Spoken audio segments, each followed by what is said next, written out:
In this video, we're explaining how Afro-Bend shapes meaning in Oroonoko through the new historicist ideas of contextualization and the circulation of social energy. Our main argument is that Ben uses the story of Africa's princes' enslavement to reflect and criticize the racial attitudes and colonial goals in the 17th century England.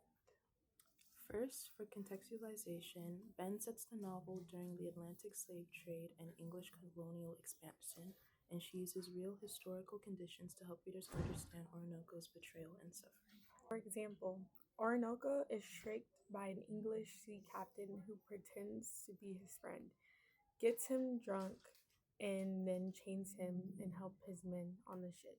This reflects a very common colonial practice. Europeans using fake promises and agreements to gain trust and then breaking them for power. Later, Oroonoko leads a slave revolt because he knows freedom will never come and he doesn't want his child born into slavery. Slave revolts were frequent during this time, but almost always unsuccessful, just like in the novel. When Oroonoko is whipped and tortured, it mirrors the brutal punishments enslaved Africans face. His belief that dying bravery is better than living enslaved reflects the real historical attitudes from people fighting for their freedom. The second major concept is the circulation of social energy.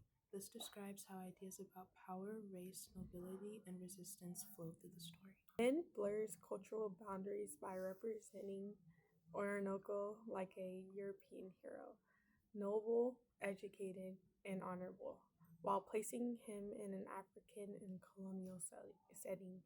This creates tensions between how Europeans saw themselves and how they viewed Africans. The colonists constantly use manipulation and deception to maintain control, showing how power operates not just through force but through psychological dominance.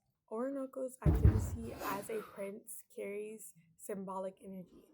To the colonists, he is a threat, but to the enslaved people, he becomes a source of hope and unity. When Oroonoko is brutally whipped in public, the colonists intend to spread fear and obedience, but instead they create anger, sympathy, and collective resistance. His speech, where he asks the enslaved if they resolve to live and die like men, shifts the energy from suffering to rebellion, showing how emotions and meaning above move through community. Overall, Ben uses these two strategies, contextualization and the circulation of social energy, to reveal the complexity of the colonial world.